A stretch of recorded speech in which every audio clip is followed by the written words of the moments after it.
Hi, I'm Muhammed Hamdan and this is Nightline, and here are the top stories. EPF records 64 billion ringgit in investment income for the first 9 months of 2025. We have decided to inflict a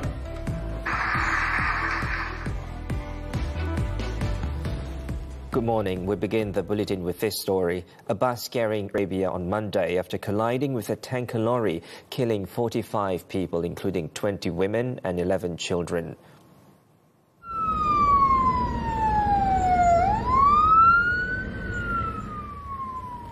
Immigration officials in Hyderabad confirmed that most of the victims were from the city. The bus carrying 46 passengers reportedly had one survivor. The accident reportedly occurred around 1:30 a.m. local time at Mufrahath between Badar and Madinah on a wide road prone to high-speed traffic. Most passengers were asleep at the time, worsening the impact of the tragedy. Hyderabad Police C. Shahjana said a total of 54 people travelled to Jeddah from Hyderabad on November 9th, and they were scheduled to see in Riyadh, and the consulate in Jeddah were providing full support to Indian nationals and their families.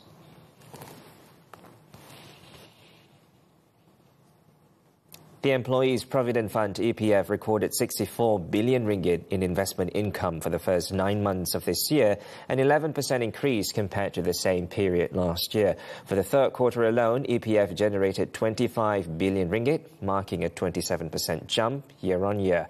Its Chief Executive Officer Ahmad said the strong performance was supported by the fund's strategic asset allocation and a rebound in global equity markets.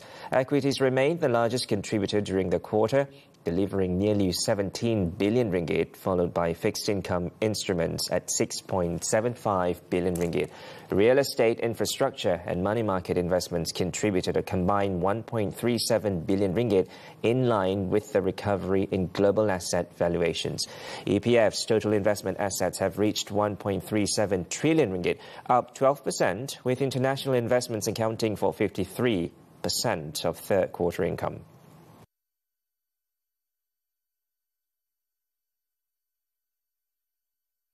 Despite the EPF recording strong investment income for the first 9 months of this year, Economist Associate Professor Ahmad Abdul-Latif said dividend expectations should remain realistic as the fund manages an increasingly large savings base.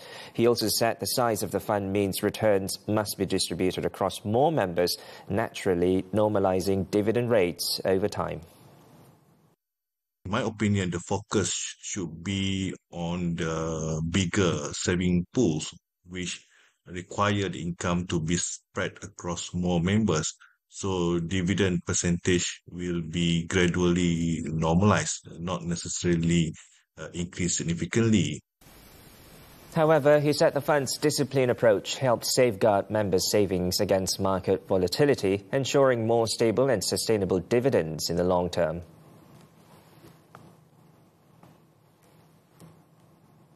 The government has reaffirmed its commitment to maintaining at least 50% forest cover across the country, in line with international aspirations and the goals outlined under the 13th Malaysia Plan. The commitment was endorsed at the National Land Council meeting on Monday, chaired by Prime Minister Datuk Seri Anwar Ibrahim. The meeting also underscored the need to strengthen land management regulations to ensure a more inclusive system that protects public interest and responds effectively to current challenges and on-ground realities. The Prime Minister further called for closer cooperation between Putrajaya and state governments, particularly in expediting land approval processes. The faster approval are essential to ensure development projects can proceed without delay, ultimately benefiting the people. The federal and Sabah governments have formed a special committee to review the terms of reference for the state's 40% revenue entitlement. Deputy Prime Minister Datuk Seri Fadilah Yusof said the committee is expected to reach a decision in the near future, given the urgency of the matter.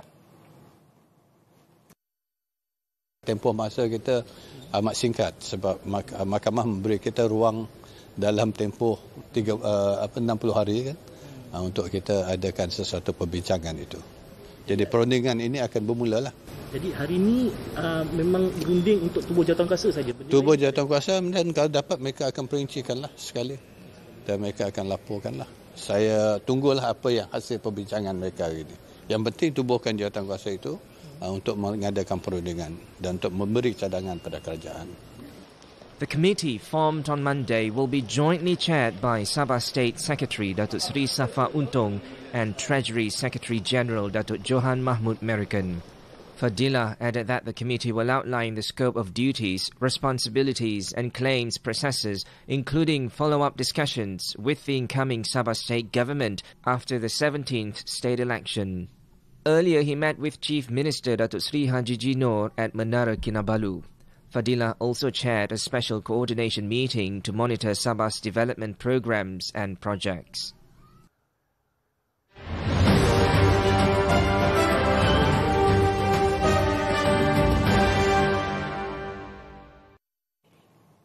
Setting a two-term limit for the Chief Minister's tenure and raising Sabah's reserves to at least 10 billion ringgit by 2030 are among several pledges in the Gabungan Rakyat Sabah or GRS manifesto for the 17th Sabah state election.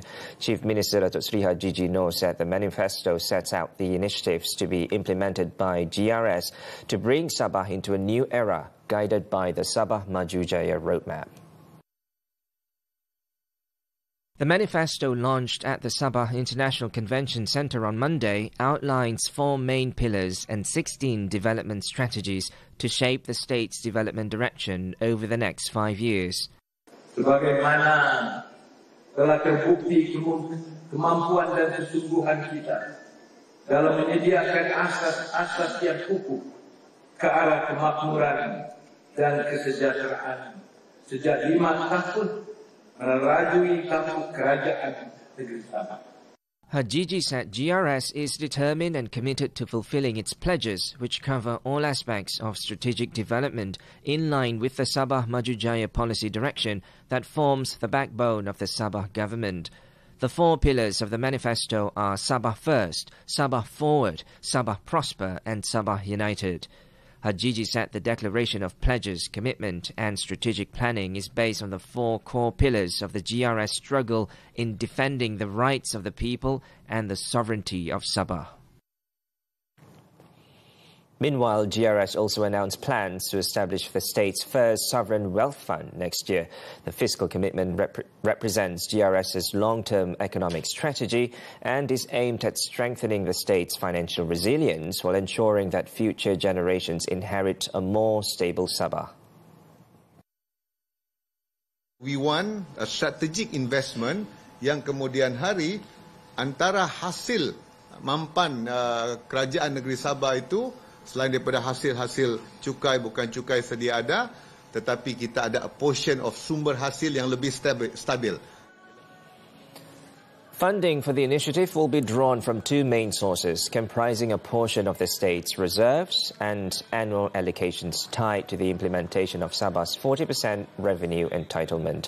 Sabah's revenue growth under the GRS administration, which includes collections reaching 6.87 billion ringgit in 2024 and reserves amounting to 8.6 billion ringgit, provides a solid foundation for the state to advance into this future-focused investment phase. Begitu juga sesi libat urus di kalangan state. Barisan Nasional's decision to field 5 Sabah UMNO youth candidates is a clear signal that the party is undergoing a renewal process that is more open, progressive and aligned with current political demands. UMNO Youth Chief Dr. Muhammed Saleh said the move shows that the next generation is being given space and recognition. Hari ini BN kita tak sempurna, kita ada kelemahan tetapi kita cuba memperbaiki. Sebab tu hari ini apa kita nak cuba perbaiki, kita bagi ruang kepada orang muda. Akmal was speaking to the media after a walkabout with BN's APAS candidate, Dr. Elmir Rizan Ardan in Kampung Kurnia Jaya, Batu Empat Tawau. Kita akan membuat perubahan dari segi kita punya aspirasi politik dan juga kita punya pandangan daripada akar umbi. Kita akan bawa, tidak kiralah daripada anak muda kepada orang dewasa kepada orang tua, kita akan bawa. The 4 other UMNO youth candidates in Sabah are Arfan Shah Abdul Ghaffar in Darau, Mat Nazman Kamin in Karanan, Dr. Shannon Rizal in Sulaman, and Anil Sandhu in Kuna. Moving on, several areas across the Klang Valley were hit by flash floods on Monday evening following more than 2 hours of heavy rain. During the pour, a foreign worker is feared to have drowned after being swept away by strong currents near the Saloma Link in Kuala Lumpur while carrying out maintenance work.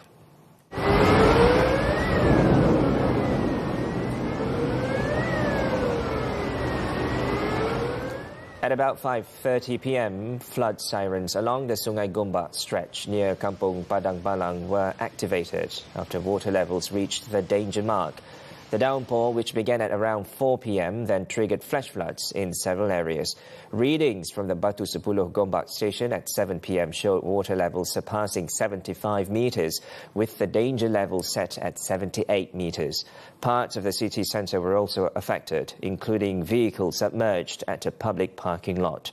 The flooding triggered traffic flow disruptions at several locations across the Klang Valley.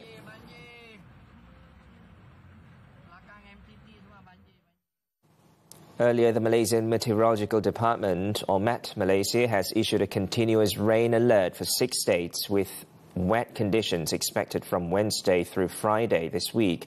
In a statement on Monday, Met Malaysia said the warning covers Perlis, Kedah, Pulau Pinang and Perak, including the districts of Kerian, Larut, Matang and Selama, Hulu Perak and Kuala Kangsar. A separate alert has also been raised for Kelantan and Terengganu, affecting areas such as Besut, Setiu, Kuala Nerus, Hulu Terengganu, Kuala Terengganu and Marang.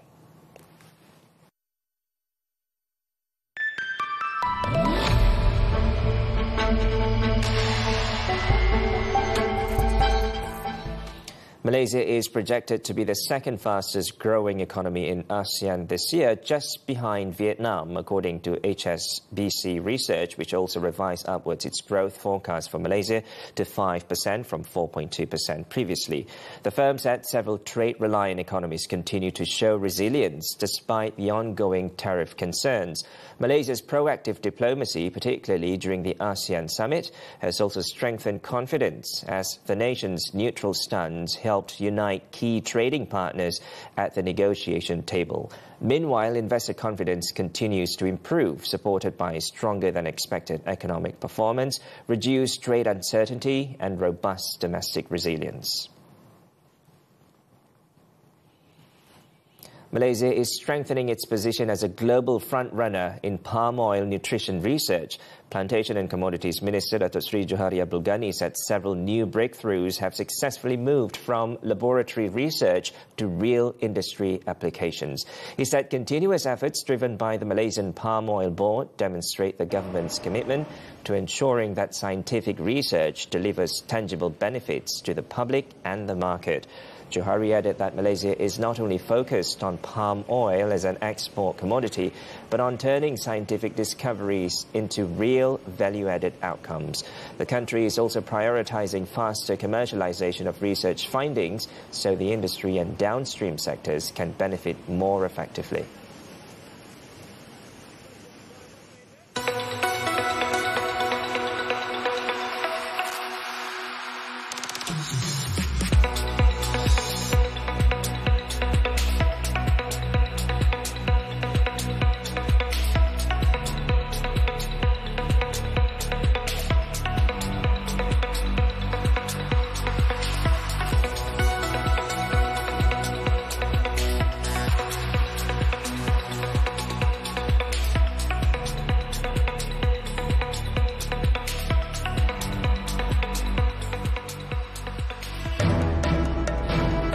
Man charged with trafficking more than 240 kilograms of ganja. This and more after this breather. Apa kata kalau kita pergi Ipoh? Melaka dengan Johor pun best juga. Spek siapa yang tertinggal ni? Mana ambil lah.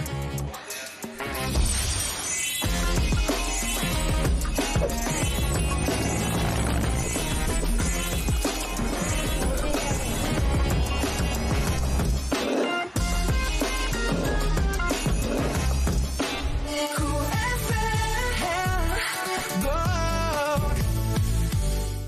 punya favourite movie daripada kecil. So sekarang dia dah renewkan balik. Filem ni membawa saya flashback kepada masa-masa SMA saya. It's a very fun watch because this time a very good approach buat musician. Fresh, tangkap hati korang in different way. Excited banget gimana dibuat di tahun 2025 ini. Saya rasa selepas saya tengok sendiri, saya rasa macam nak bercinta, Pak. Oh ya. 8 per 10. Aku bagi 100 out of 10. 9.9 out of 10.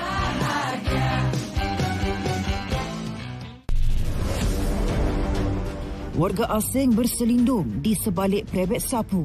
Honor, he's my friend because he's busy. He give me his car key to bring this one, his uncle. Ejen pelancongan dalang teksi haram. Because this help family. No, it's not family. Travel agency? I travel agency. Saksikan 999 Selasa jam 9 malam di TV3 dan stream sekarang lari tonton. Remake yang sangat interesting, luar kotak. Saya dari dunia teater memang suka musical. Dia sangat mencuit hati for Gen Z, sangat relatable. I think it's very fresh lah, dia macam Gen Z punya vibe. Semua ada persahabatan, kekeluargaan, mengenali diri. Chemistry antara Rangga dan Cinta sangat hebat. 8 per 10. 10 out of 10. 8.5 for me. I give 9. 8.5.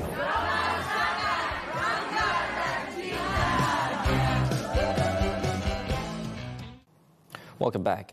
The Kuala Lumpur High Court has dismissed the appeals by Datuk Seri Najib Tun Razak and his son, Datuk Muhammad Nazifuddin, to halt bankruptcy proceedings initiated against them. The action was brought by the Inland Revenue Board after both failed to settle outstanding tax arrears amounting to 1.69 billion ringgit and 37.6 million ringgit respectively. Judicial Commissioner Suhendran Sokanathan alias Sahiran Abdullah rejected their request for a stay of proceedings, ruling that there were no exceptional circumstances that would justify a postponement. The court also dismissed arguments that their findings tax appeals with LHDN should serve as grounds for a stay, noting that such appeals do not prevent or postpone the tax recovery process. Suhendran further noted that while a bankruptcy petition has not yet been filed, bankruptcy notices were served in April 2021 and LHDN is legally entitled to proceed. The decision clears a way for LHDN to take the next steps toward bankruptcy action against the former Prime Minister and his son unless the outstanding taxes are settled.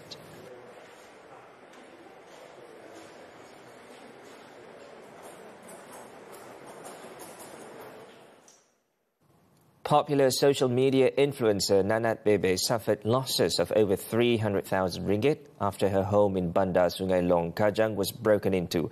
Kajang District Police Chief Assistant Commissioner Nazrun Abdul Yusuf said initial investigations found that the house was broken into while the occupants were away. Police received a report on the incident at 9 a.m. on Sunday. The complainant, who is also the influencer's husband, told police that several valuables, including his wife's jewellery, 2 motorcycles and 4 branded helmets, were also missing. According to Nazron, the total losses are estimated at nearly 360,000 ringgit. Police forensic teams have conducted inspections at the scene, and the case is being investigated under the Penal Code for house trespass and motor vehicle theft.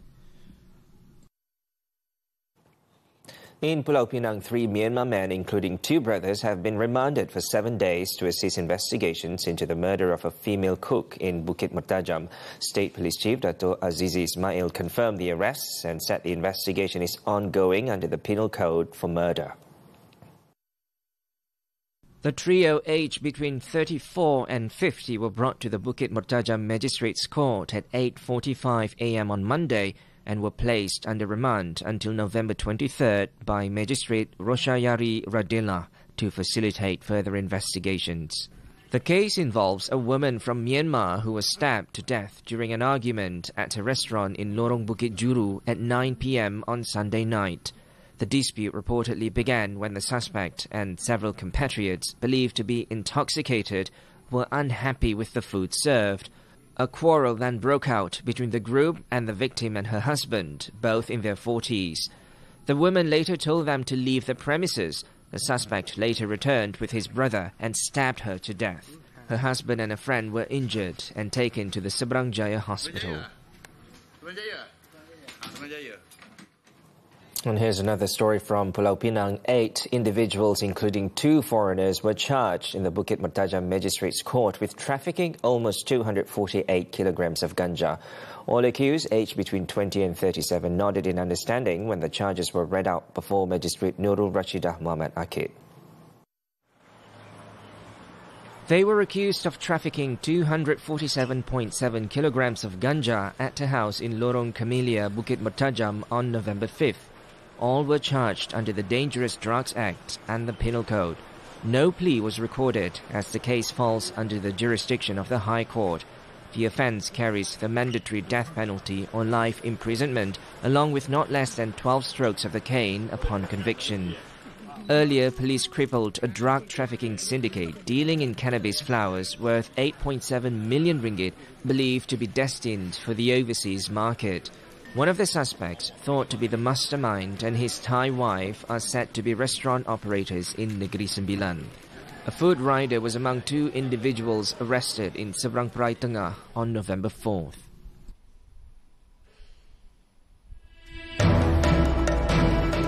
Jubilation among students over Hasina guilty verdict. The details when Nightline returns.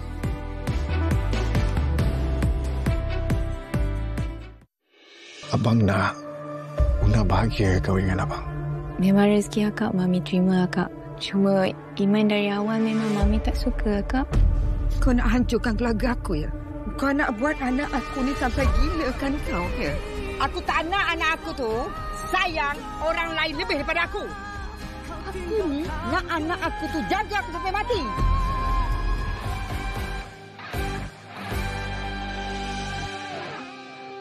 Something different, something idea yang fresh. Setiap generasi ada rangganya dan cintanya. Betul. All the flashbacks, sweet memories about school. It's very Gen Z vibe, and then I feel like they really resonate Rangga and Cinta in this era. So it's also very like exciting to watch, and it matched our Gen Z really vibe. And we can get to sing along together. 9. 10 out of 10. 8 out of 10.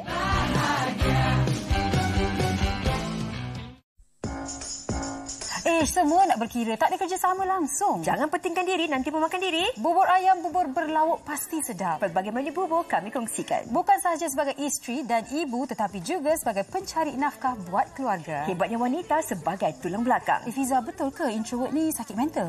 Kita bincangkan Khamis nanti. Duduk serumah tapi terasing, isu rumah tangga pada Jumaat. Semuanya di WHI TV3 dan stream sekarang melalui Tonton. Wanita hari ini. Di atas bumi ini, ku berpijak. Fun, masuk dengan semua lapisan umur, kat dengan hati masyarakat. Lain daripada lain lah, sebab macam kat Malaysia, kita tak ada yang buat macam ni sangat kan. Sebab dia memang menggamit memori zaman 2002 tu. Best doh gitu. Best doh. Sebab movie ni sangat best. Ini buat kami blushing. Saya sangat rindu zaman sekolah sebab benda tu tak akan ulang lagi. 9.5. 9/10. 9.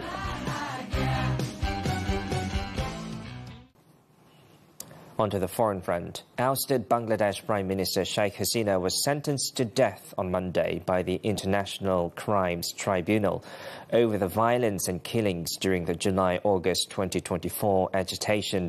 Hasina was found guilty on 3 counts: preventing justice, ordering killings, and failing to take measures to stop punitive killings. We have decided to inflict her with only one sentence, that is sentence of death.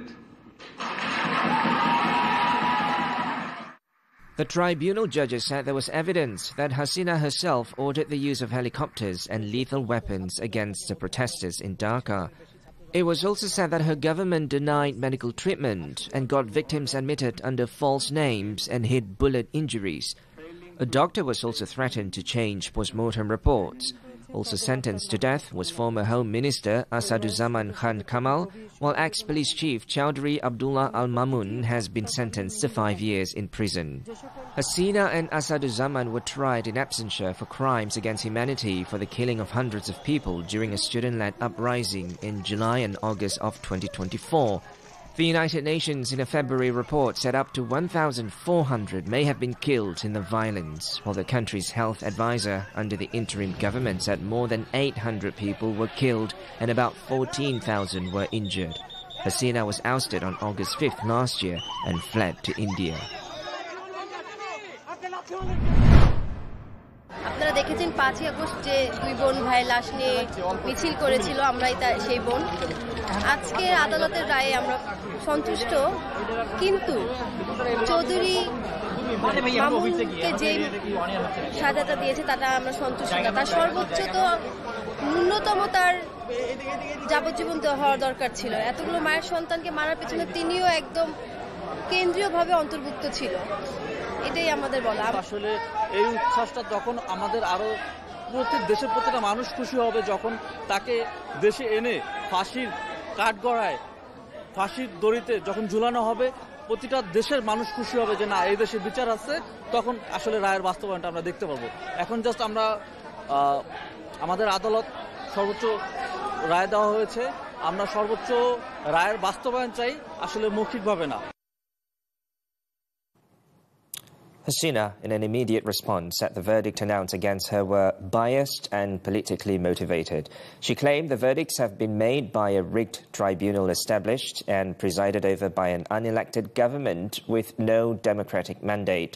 Once praised for overseeing Bangladesh's rapid economic rise, Hasina fled to neighbouring India by helicopter in August 2024 as angry crowds stormed her palace and has remained in hiding ever since. In the meantime, Bangladesh has formally requested India to extradite Hasina following the verdict. In a diplomatic note sent on Monday, Dhaka reminded New Delhi that the two nations share a binding extradition treaty and asserted that India was obligated to facilitate her return. The request also covers former Home Minister Asaduzzaman Khan Kamal, who was handed the same sentence.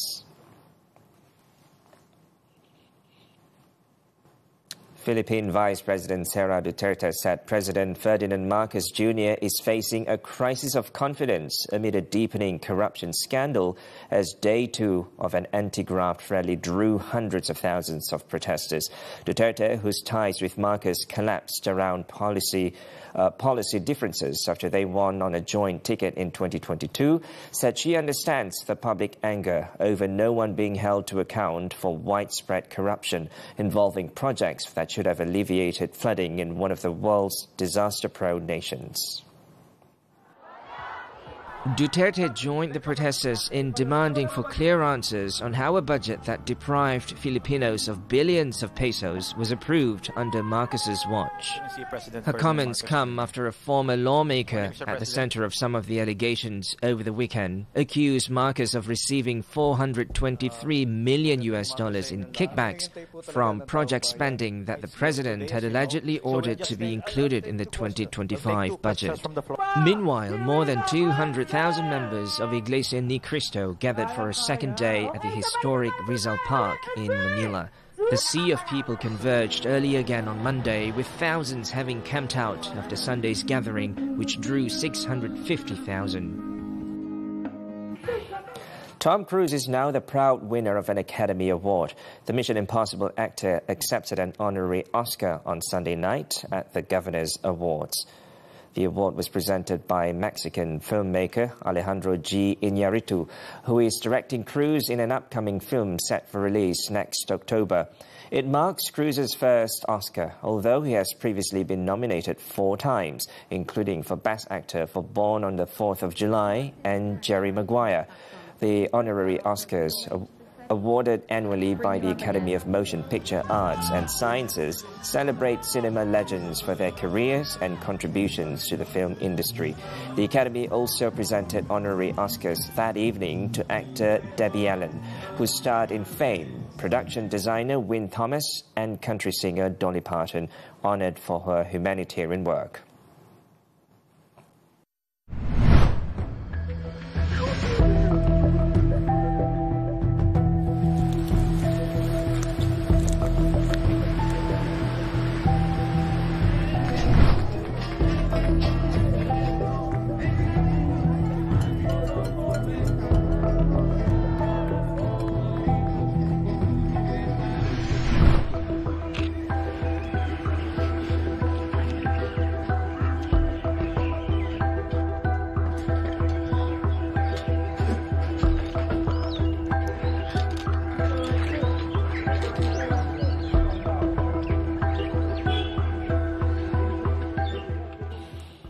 Switching to sports now, national football head coach Peter Klimowski has made it clear that he is not going anywhere. The 47-year-old Australian firmly dismissed rumours about his future, stressing during a media conference in Bukit Jalil on Monday that he will continue leading Harimau Malaya beyond 2025.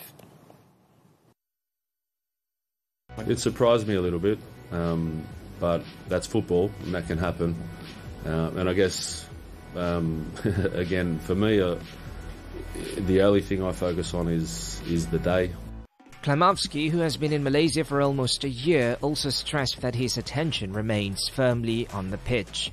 World number 118 Malaysia faced world number 118 Nepal on Tuesday, a team dealing with a fractured football structure and an unstable domestic league. Klimowski, however, warned his team not to underestimate Nepal under new coach Hari Khadka.